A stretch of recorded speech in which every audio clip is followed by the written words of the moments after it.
नमस्कार दोस्तों, कैसे हैं आप? आई होप अच्छे होंगे। तो वीडियो शुरू शुरू करने से पहले बताना चाहूँगा कि वीडियो पसंद आए तो लाइक और सब्सक्राइब कर दीजिए चैनल को। लाइक करने से वीडियो का रीच बढ़ता है, ठीक है, और आप जैसे और भी लोग वीडियो देख पाएंगे। तो वीडियो शुरू करते हैं। आज का टॉपिक है निपॉन इंडिया। दो दो एक है स्मॉल कैप का इंडेक्स फंड, ठीक है, ये काफ़ी पॉपुलर फंड है निपॉन का। स्मॉल कैप का इंडेक्स और है माइक्रो कैप का इंडेक्स। तो ये हाल ही में लॉन्च हुआ है। इसका 8 महीना हुआ है, 8 मंथ्स हुआ है, और इसका तो बहुत 3 3 साल से है ये वाला फंड। कि ये काफी पॉपुलर फंड है और ये भी अपकमिंग फंड है, मतलब काफी चर्चित फंड है ये मोतीलाल ओसवाल। मेरे खुद के पोर्टफोलियो में ये है। तो मैं अपना पोर्टफोलियो का रिव्यू हर दिन करता हूँ। मेरे पास दो म्यूचुअल फंड का पोर्टफोलियो है और एक स्टॉक का पोर्टफोलियो है। मैं अब एवरीडे रिव्यू करता हूँ, मेरा पोर्टफोलियो चैनल पे शेयर करता हूँ। आप लोगों को अगर देखना है तो जानना है कि कौन सा फंड कैसे परफॉर्म कर रहा है, तो मेरा वीडियोस देख सकते हैं और सब्सक्राइब कर सकते हैं चैनल को। तो बात करते हैं, तो रेटिंग का पहले तो बात देख लेते हैं। तो इसका रेटिंग जो आता है, वीआरओ रेटिंग है, तो 2 स्टार दिया हुआ है निपॉन का, और इसका अनरैंक्ड है क्योंकि ये नया फंड है, ठीक है। कैटेगरी दोनों ही एक है स्मॉल कैप। दोनों का ही स्मॉल कैप इंडेक्स वाला सेम है, लेकिन इसका ये माइक्रो कैप कंपनीज में लगाता है पैसा, माइक्रो कैप का है, ठीक है। माइक्रो कैप मतलब ये जो स्मॉल कैप का जो 250 कंपनी है, उसके बाद जो कंपनीज रहता है उन सबको बोलते हैं माइक्रो कैप कंपनीज, ठीक है। मान लीजिए ये स्मॉल कैप है, ये मिड कैप है, ये लार्ज कैप है। लार्ज कैप का 100 कंपनी, मिड कैप का 150 कंपनी हो गया, स्मॉल कैप का 250 कंपनी हो गया, ठीक है। ये कंपनी को छोड़ के जो इसके बाद वाले जो कंपनीज रहते हैं वो सारे फॉल करते हैं माइक्रो कैप के अंडर। तो ये वाला फंड माइक्रो कैप, ये सब कंपनीज में पैसा लगाता है। तो ये दोनों ईटी मनी का रैंक का दोनों ही अनरैंक दिया हुआ है। फंड एज है, ये जो बोल रहा था मैं, 3 साल से है ये वाला फंड, और इसका बस 8 ही महीना हुआ है। फंड साइज देख सकते हैं, 3 साल रहने के बाद भी ये बस 1,054 करोड़ का इसका ईयूएम है। और इसका देखिए बस 8 महीने में, क्योंकि ये बहुत ही ट्रेंडिंग है ये वाला फंड अभी। ये फंड बेस्ट है एग्रेसिव इन्वेस्टर्स के लिए, जो लोग अपने पोर्टफोलियो में वॉलेटिलिटी देख पाएंगे, मतलब एक एक दिन बहुत ऊपर एक दिन बहुत नीचे, क्योंकि ये वाला जो फंड है ये स्मॉल कैप से ज्यादा वोलेटाइल है। ये ऊपर भी जितना जाता है, नीचे भी उतना तेजी से ही आता है। तो जो लोग का हॉराइजन मिनिमम 10 ईयर्स है, ठीक है, 10+ ईयर्स जिनका हॉराइजन है, और एग्रेसिव इन्वेस्टर्स जो लोग हैं, वही यहाँ पे पैसा लगाए, क्योंकि ये काफी वोलेटाइल रहता है ये फंड। आगे बढ़ते हैं। तो रिटर्न के लिए बात करते हैं, तो इसका तो मोतीलाल ओसवाल का क्योंकि 8 ही महीने हुआ है, तो 1 साल के बाद का रिटर्न्स नहीं है यहाँ पर इन्हें दिया हुआ है। 3 महीने के बाद कर लेते हैं। इसका है 9.8, 9.29, सो सेम ही लगभग इक्वल ही है। इसका है 6 मंथ्स का, देखिए थोड़ा सा बेटर है माइक्रो कैप फंड का, क्योंकि micro cap fund all better होगा ही, क्योंकि यहाँ पर जो माइक्रो कैप कंपनीज है, ये वाला ज्यादा पोटेंशियल रहता है, इनका पोटेंशियल ज्यादा रहता है compare to small cap companies, ठीक है। इसीलिए जब ग्रोथ आता है तो माइक्रो कैप कंपनीज में ज्यादा ग्रोथ आता है कंपेयर टू स्मॉल। इसीलिए यहाँ पर देखेंगे कि 1 साल बाद भी इसका इंडेक्स से थोड़ा ज्यादा ही परफॉर्म करेगा इसका, और 3 साल में और 5 साल में भी देखना कि ज्यादा ही परफॉर्म करेगा, ठीक है। तो आगे बढ़ते हैं।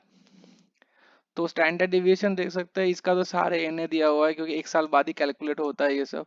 इसका देख सकते हैं 17.48 है। बीटा देख सकते हैं 1.0 है, जो कि 1 से कम रहता है तो अच्छा होता है थोड़ा। और अल्फा भी देख सकते हैं माइनस में है। अल्फा अल्फा एटलीस्ट 1 से ऊपर रहता है तो बेटर रहता है। तो इसका दोनों में ही थोड़ा थोड़ा सा नेगेटिव है। आगे बढ़ते हैं। टॉप 3 सेक्टर्स के बात कर लेते हैं। फाइनेंशियल है, कैपिटल गुड्स है, सर्विसेज है। यहाँ यहाँ पर भी कैपिटल गुड्स पहला है, तो पहला यहाँ पर कैपिटल गुड्स हो गया, और यहाँ पे कैपिटल गुड्स दूसरा है। फिनेंशियल ये पहला है और फिनेंशियल ये दूसरा है। ये मैं क्यों प्रेफर करता हूँ फिनेंशियल फर्स्ट में, टॉप रैंक में अगर फिनेंशियल नहीं रहता, क्योंकि हम लोग के पोर्टफोलियो में मान लीजिए 5 फंड है, ठीक है, 5 में से आप देखना कि पांचों ही या फिर 4 तो मिनिमम फिनेंशियल सेक्टर ही टॉप होल्डिंग्स में रहता है। होल्डिंग्स में जो होल्डिंग्स है फिनेंशियल सेक्टर टॉप में रखता है। तो हर एक फंड हाउस का, मान लीजिए मैं 6 फंड लिया हूँ या 5 फंड लिया हूँ, सारे में ही अगर फिनेंशियली टॉप पे, तो मेरा मेरा फिनेंशियल का एलोकेशन बढ़ जाएगा, इसका एलोकेशन बहुत बढ़ जाएगा। तो इसीलिए ये प्रेफर्ड है कि कोई भी और हो एक्सेप्ट फिनेंशियल, क्योंकि मेरा अगर 5 फंड है, 4 में फिनेंशियल में जा रहा है, तो जो एक रिमेनिंग फंड है, अगर इसका अगर फिनेंशियल छोड़ के कैपिटल गुड, यहाँ पे जैसे कैपिटल गुड्स है या फिर सर्विसेज या एनर्जी या फिर हेल्थ केयर, कुछ भी हो, तो मेरा मेरा फिनेंशियल का एलोकेशन थोड़ा सा कम होता है डाइवर्सिफाई करने के लिए, ठीक है। यहाँ पे होल्डिंग्स देख सकते हैं, सुजलॉन है, बीएसई है, केईआई है, मल्टी कमोडिटी एक्सचेंज है, एंजल ब्रोकिंग है। और इसका देख सकते हैं हिमाद्री, हिमाद्री रिसेंटली बहुत ही अच्छा परफॉर्म कर रहा है। ये केमिकल सेक्टर वाला स्टॉक है, जो मैं एक वीडियो भी बना के रखा हूँ अपने चैनल पे, आप देख सकते हैं। ठीक है। Jaiprakash power ventures, Reliance power है, आर पावर का भी रिसेंटली काफी इंक्रीज हुआ था। इसका हमारा ट्रेंडिंग था काफी कुछ दिन पहले ही। कर्नाटका बैंक लिमिटेड, इसका 250 कंपनीज है इसमें, क्योंकि ये इंडेक्स फंड है। इसका भी 250 कंपनीज है, इसका भी 250 कंपनीज है। ठीक है। तो यहाँ पर टॉप 5 होल्डिंग्स का बात कर रहे हैं बस। तो आगे बढ़ते हैं। तो पी रेशियो का बात कर लेते हैं। देखिए 30 है इसका, इसका 39 है। इससे थोड़ा ज्यादा है इंडस्ट्री कंपैरिजन में, ये बेटर है इससे। पीबी रेशियो 3.6 टू 3.1 लगभग सेम ही है, उतना उतना डिफरेंस है नहीं। इक्विटी लगभग दोनों का 100% इक्विटी में ही है, डेट में ज्यादा पैसा नहीं है। तो और टर्नओवर रेशियो इसका दिया हुआ है, इसका नहीं है, 44 है टर्नओवर। आगे बढ़ते हैं। एक्सपेंस रेशियो देख सकते हैं, इसका 0.3 टू 0.338 है, लगभग सेम ही है, इक्वल ही है। एग्जिट लोड इसका कुछ भी नहीं है, ये एक अच्छा पॉइंट है इसमें। एग्जिट लोड आपका आपका कुछ अगर पैसा लगाएंगे, अगर रिडीम कर लेंगे 2 दिन में ही, तो कोई भी पैसा नहीं लगेगा। यहाँ पर 1% एग्जिट लोड लगता है। ठीक है। लॉक इन दोनों में ही नहीं है। बेंचमार्क है इसका स्मॉल कैप 250, और इसका बेंचमार्क जैसे मैं बात कर रहा था माइक्रो कैप 250 है। ठीक है।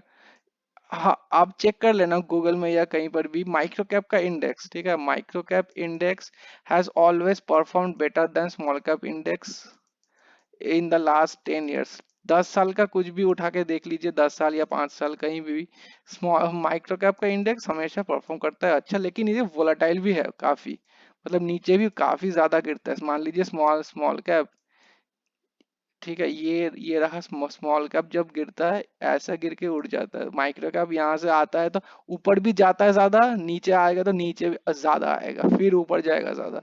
तो वोलेटिलिटी ज्यादा रहता है इसका। मिनिमम इन्वेस्टमेंट देख सकते हैं, स्टार्ट होता है SIP 105 रुपीज से, लमसम 105 रुपीज। ये पता नहीं कहाँ से आया है ये वाला फिगर 105, ये तो अनोखा देख रहा हूँ मैं। और इसका स्टार्ट होता है SIP 500 और लमसम 500। ठीक है। तो यहाँ पर investment horizon good for medium term, लेकिन यहाँ पर लिखा हुआ है, पता नहीं क्यों लिखा हुआ है मीडियम टर्म, बट ये दोनों ही लॉन्ग टर्म के लिए होगा तो अच्छा होगा। ठीक है। एटलीस्ट लॉन्ग टर्म मतलब एटलीस्ट 10+ ईयर्स के लिए रखिए इसको। मतलब 7 साल 5 साल के लिए भी रख सकते हैं, वैसा कुछ बात नहीं है, लेकिन 10 साल में अगर रखेंगे तो रिटर्न्स आपका ज्यादा दिखेगा। मैनेज बाय हिमांशु मंगे और निपॉन का, और मोतीलाल ओसवाल का मैनेज बाय स्वप्निल पी माइकर। तो गाइस अभी यहीं पर खत्म करते हैं वीडियो। पसंद आए तो लाइक कर दीजिए। आज का वीडियो का टारगेट रखते हैं लाइक्स का 20+। ठीक है। 20 आपका लाइक से मेरा कोई हेल्प हो जाएगा, क्योंकि वीडियो का रीच बढ़ जाएगा, वीडियो का जो रीच है वो बढ़ जाएगा, दूसरे लोग भी देख सकते हैं वीडियोस। तो थैंक यू, आगे भी सपोर्ट करते रहिए चैनल को। Thank you so much.